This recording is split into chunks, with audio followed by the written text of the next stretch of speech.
Lexie, as we get to call her now, since we're all going to know her after tonight, is well qualified to lead us back to a culture of civility. So a little bit about Lexie. She is a very popular writer, speaker, former federal appointee to the U.S. Department of Education, and the founder of Civic Renaissance, a publication and intellectual community dedicated to beauty, goodness, and truth. She was named to the 2020 Novak Journalism Fellow and contributes to many media outlets like Fox News, CBS News, the Wall Street Journal. It actually goes on and on and on. But you want to hear from her. She earned a master's degree in public policy at the London School of Economics as a Rotary Scholar. If you're a Rotarian, raise your hand. You got to go give Lexie a hug afterwards. And is an adjunct professor at the Indiana University Lilly School of Philanthropy.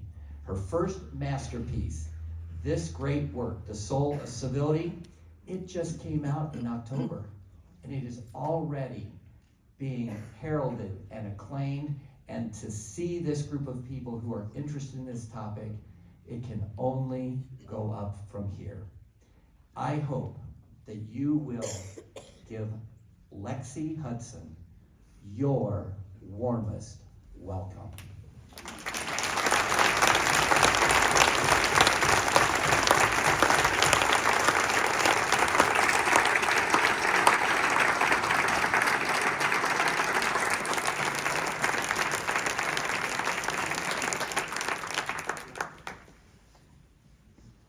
Hi everyone, my name is Lexie Hudson. So thrilled to be with you here today.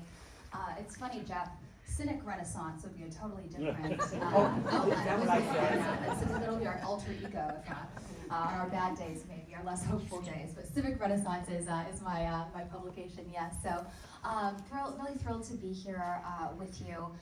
Thank you so much to Jeff and to Liz for putting this together, and thank you to each of you for spending a few minutes of your evening talking about what I think is the most important question and topic of our day, which is how do we flourish amid deep difference? And what does that look like in practice in our deeply divided moment that we find ourselves in right now? I came to my interest in this subject of civility, honestly. My mother is called, get this, Judy the Manners Lady. She is, as I discovered while writing this book, well, she's here, thank you, Mom, for being here tonight.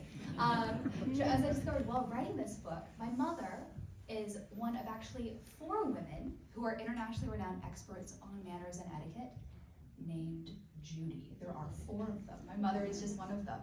And my mother is my favorite of these Judiths, these Judys in the manners and courtesy biz. She taught my brothers and I to mind our P's and Q's growing up, and I'm not really someone who likes to follow the rules. I'm constitutionally allergic to authority. I always question everything that I'm told to do to this day. And I remember growing up, my mother asking us to set the table just so, and I wondered, why? Why do we do things the way we do them? And my mother would say, this is just the way we do it, now just do what I'm telling you to do. And that never really satisfied me. I always hungered for a reasoning behind what we do, our social norms and our social and cultural expectations. Is it just because some Judy of a different era and a different place said that we should? Is that a sufficient reason to continue to do things the way that we do them? And so I always hungered. I always had these questions of why, the why that underpins our norms. In addition to teaching us the ways and means of politeness and etiquette, my mother is the true embodiment of civility, as I define it and unpack it throughout my book. Just utter self-forgetfulness, other-orientedness, kindness and welcoming spirit to the stranger, utter hospitality. Growing up, our home was a revolving door of strangers, newcomers to our community. We had homestays, we had immigrants to our community, friends that we met just on a whim at the mall or after church. Just people were always in our home, and that really, I'm so grateful for that example that she was to my brothers and I in that way. Despite always questioning the rules of etiquette and politeness, I generally followed them. My mother promised me that they would lead to success in school and in work and in life. and she was right. Until I found myself in federal government. I was at the United States Department of Education from 2017 to 2018, a very vitriolic and divided time in our country, in our nation. And there, I found everything I thought to be true about the world, my confidence in the rules of politeness, and even myself questioned. I was in this environment of anti-human flourishing for a year of my life, and I saw these two extremes. On one hand, I saw people with sharp elbows. They were people who were ruthless and they were willing to step on anyone to get ahead. I knew where they stood, and I knew to stay away from them. But then there was this other contingent. And this contingent, at first I thought they were my people. They were polished and poised and polite. But these were the people that would smile and flatter me and others one moment and stab us in the back the next. And that really perplexed me. My mother had said growing up that manners mattered because they were an outward expression of our inward character. And yet here I was surrounded by people who were well-mannered enough and yet ruthless and cruel as soon as people no longer served their purposes, were no longer useful to them. This experience in government taught me several lessons. It first taught me that these two modes that I experienced in government, the extreme hostility and the extreme politesse, that the tone policing and the silence, the focus on propriety and etiquette, that they define the two extremes that really define our public life today. I also realized that while these two extremes seem like polar opposites, they're actually very similar. Both modes have an insufficiently high view of the dignity of the human person. They see other people as means to their selfish ends, as opposed to seeing other human beings as ends in themselves, worthy of a bare minimum of respect, just by virtue of our shared moral status as members of the human community. The hostile contingent sees other people as pawns to be bowled over and bullied, whereas the polite contingent sees others as pawns to be manipulated, but both have an insufficiently high view of the dignity of the human person.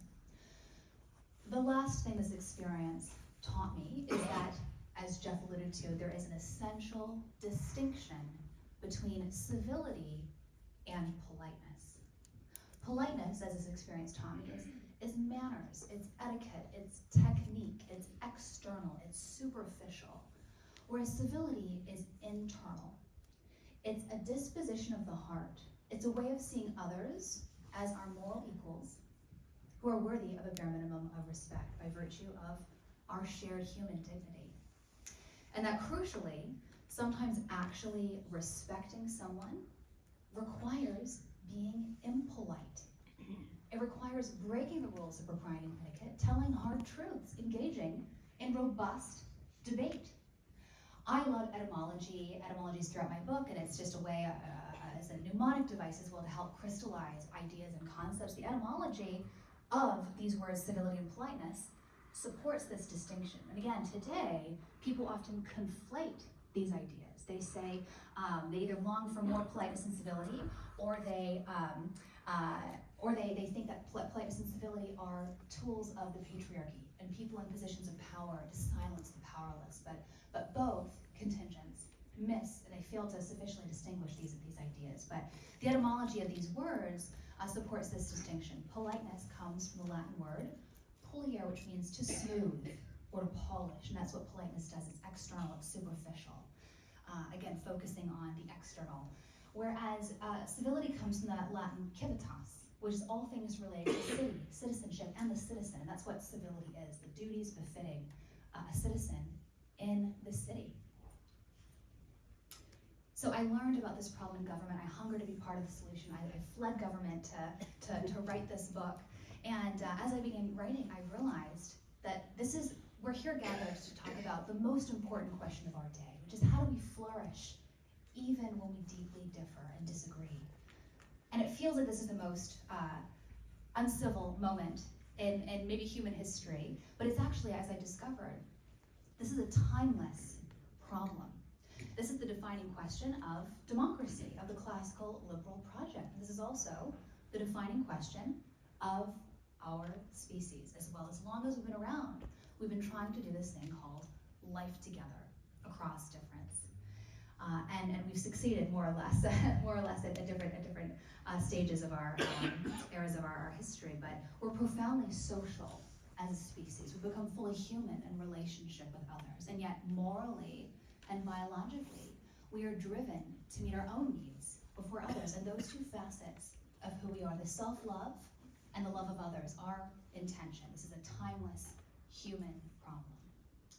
And yet, just as timeless as the problem is the solution, and the solution is civility. It is sacrificing the self for the sake of others, for the sake of the human social project, and flourishing in relationship with others. Did you know, we're in a library, this is a perfect question, did you know that the oldest book in the world is a civility book? It's given to us 4,300 years ago from ancient Egypt. It's called The Teachings of Ptahhotep.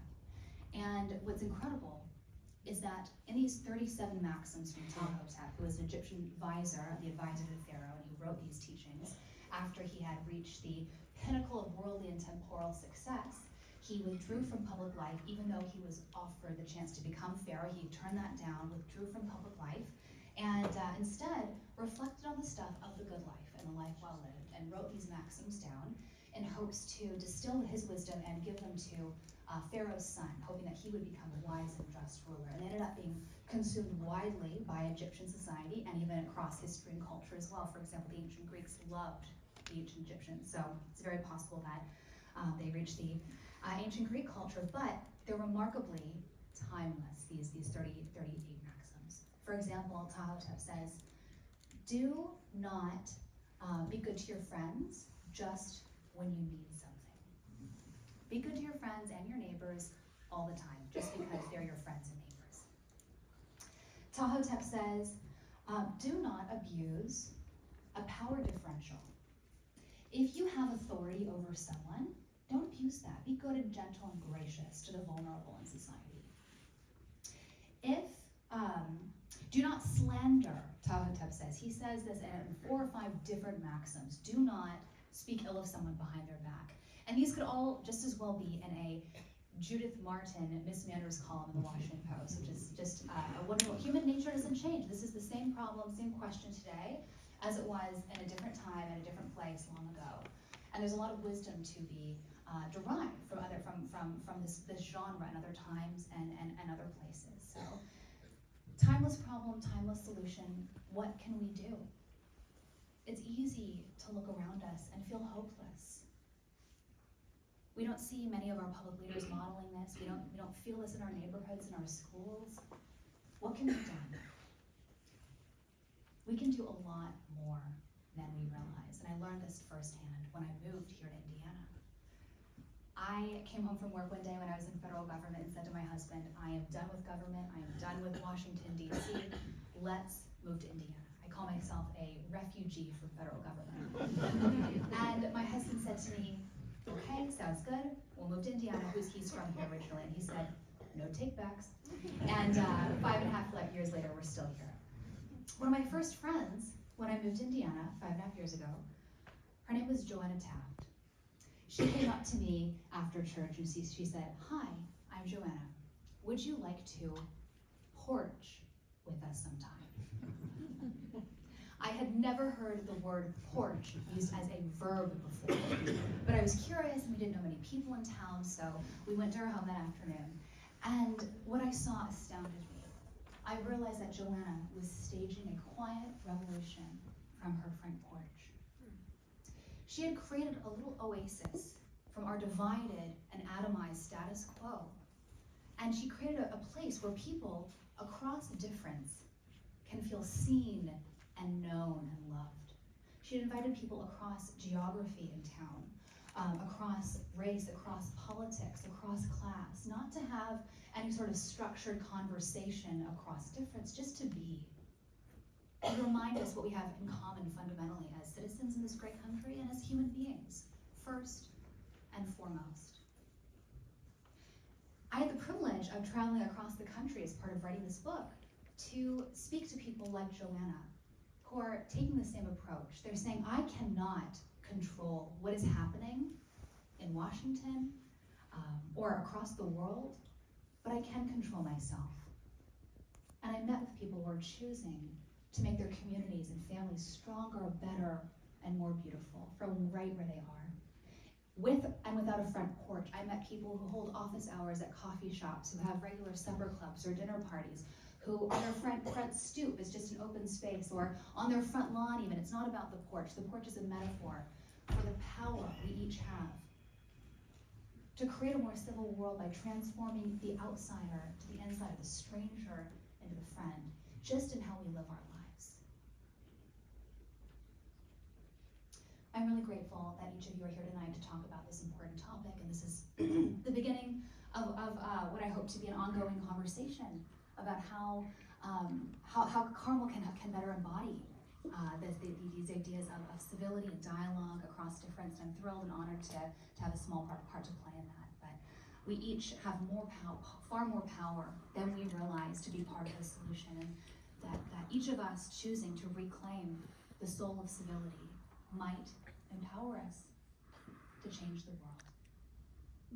I'll leave you with Portia's closing monologue from The Merchant of Venice that I think is just beautiful and apt, from Shakespeare's Merchant of Venice, and very apt for our current moment, that the quality of mercy is not strained.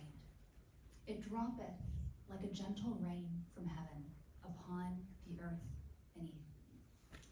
It is twice blessed. It blesseth him that gives and him that takes. It is an attribute of God himself. For earthly power doth then show like God's when mercy seasons justice.